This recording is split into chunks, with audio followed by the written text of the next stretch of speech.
Welcome to the Get Fit Guys, quick and dirty tips to get moving and shape up. My name is Brock Armstrong and I'm the Get Fit Guy.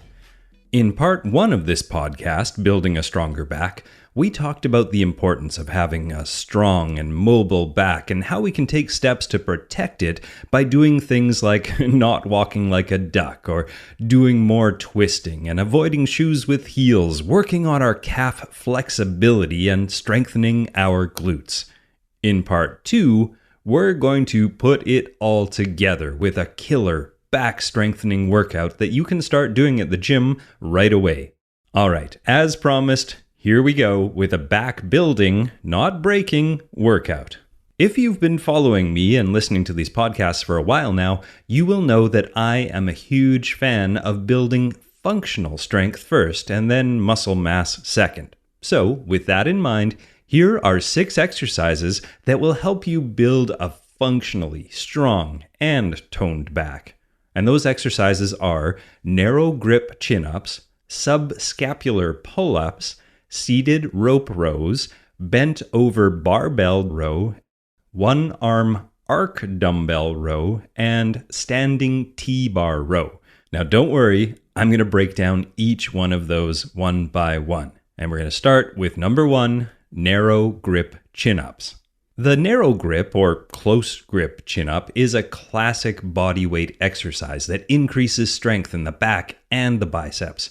The narrow grip is also the grip where you will feel the strongest elbow flexion while simultaneously targeting the middle of your back. That means that this grip will allow you to lift the heaviest loads and recruit the inferior fibers of your lats.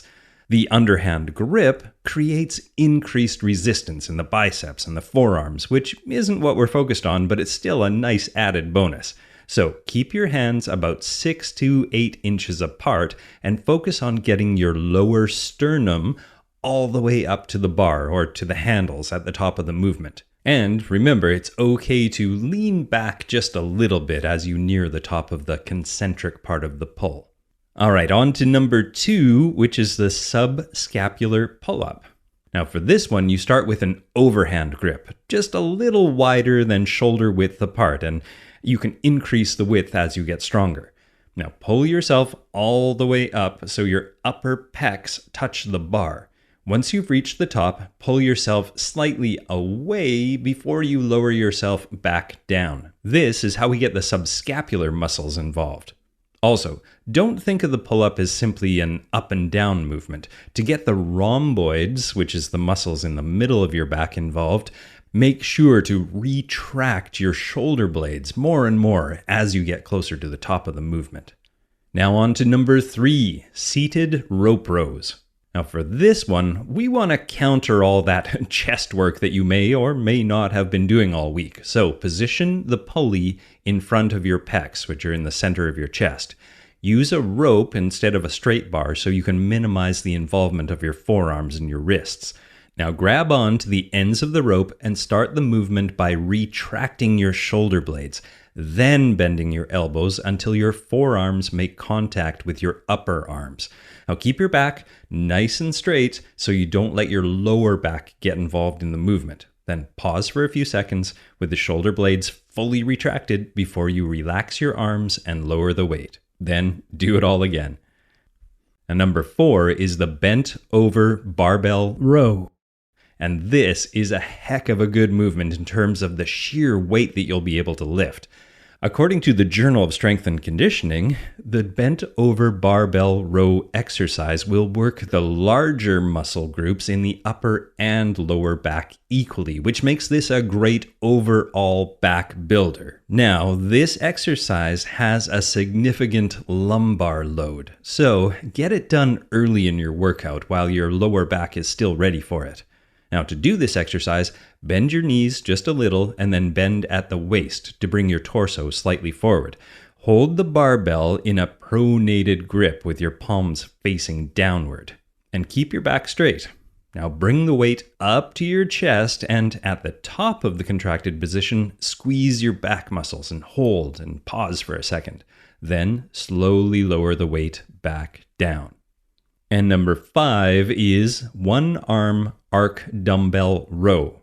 Now, you probably know how to do a regular dumbbell row. Well, this version of the exercise is only different due to the trajectory of the weight. Instead of bringing the dumbbell to your chest, bring the dumbbell to your hip. At the top of the movement, your elbow can come up as high as possible above your hip bone. Now, because of the trajectory used in this variation, the lats will perform more of a shoulder extension movement. So don't be alarmed if the weight that you can lift is drastically lower than what you're used to from a regular row. And finally, number 6 is the standing T-bar row. And you should probably search for some videos for all of these exercises, but if you aren't familiar with this one in particular, definitely look it up. Now keep in mind when you're doing this one that you don't want to fling the weight around. Instead, you really want to focus on the stretch and the contraction of the back.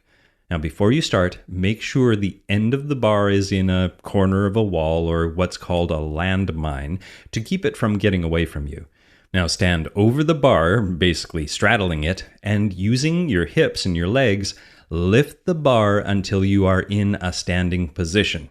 Now get into a wide and stable stance with your hips back and your chest up and your arms extended. Then pull the weight to your upper abdomen by retracting the shoulder blades and flexing the elbows. Pause and return to the starting position and then do it all again. Okay, now that we understand all those back movements and exercises, let's make a workout out of them, including a good warm-up and cool-down, of course. Now, to warm up, you might want to check out the article that's called What is the Best Way to Warm Up? And you'll find a link to that at getfitguy.quickanddirtytips.com and look for the episode numbered 402. Now, since we're focusing on the shoulders, the back, and the arms, make double sure that you are focusing on mobilizing and preparing those areas of your body. Then move on to the main sets. Now, since we want to maximize our time at the gym and not waste a whole bunch of your day, let's make this into a superset circuit. That means you'll do 3 sets with each set containing 2 of the exercises that you'll go back and forth between 3 times before you move on to the next set.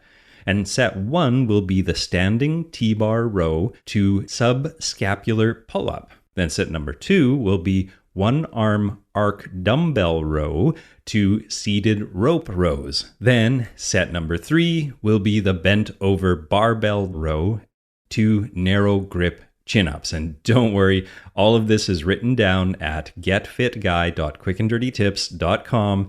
Again, episode 402. Now, the amount of reps that you choose is, well, it's up to you. I prefer to lift heavier weights for fewer reps, more like 5 or 6, but you know what? The science says that you can get approximately the same gains from lifting a lower weight at a higher rep, like more like 12 to 15 reps, as long as you are lifting to failure. And failure is when you can barely complete that last 1 or 2 reps, and those reps require maximum effort. Now, the first time you do this workout, be conservative with the weights that you choose and make sure to write down what weights you actually used and whether or not you feel like you should or could have used heavier or lighter weights. This will take the guesswork out of it in the future and minimize the chances of you overdoing it and needing to take a few days rest just to recover from this one workout. And of course, finish the workout off with a good cool down. And make sure you check out the article called Cooling Down After Exercise for some tips on that. But after your workout is over, you ideally would continue some general movement, but begin to perform it at a slower and slower pace until you're moving at a normal and non-workout pace. This can often take at least 5 minutes, but you can definitely make it last a lot longer. And since you worked your back so specifically, I'd spend some time on the foam roller at the end of the cool down. And then make sure you write down some detailed notes that you can refer to next time you want to blast your back. Now, there are, of course, myriad more exercises that are effective for the back and the shoulders than just these 6 exercises I gave you here, but by making any of them a regular part of your training regimen, you will ensure that you fully develop these muscles to not only look good at the beach or in a t-shirt, but also to stave off back pain in the future. Now, for more back info, lat tips, and to join in the shoulder conversation, head over to facebook.com/getfitguy or twitter.com/getfitguy. And also, of course, you'll find all of these workouts, the explanations, links to some videos, and everything else over at getfitguy.quickanddirtytips.com, and look for episode 402, or of course, if you want part 1, it's 401. Now, my name is Brock Armstrong, and I'm the Get Fit Guy. Asking you, what are you waiting for? Go get fit.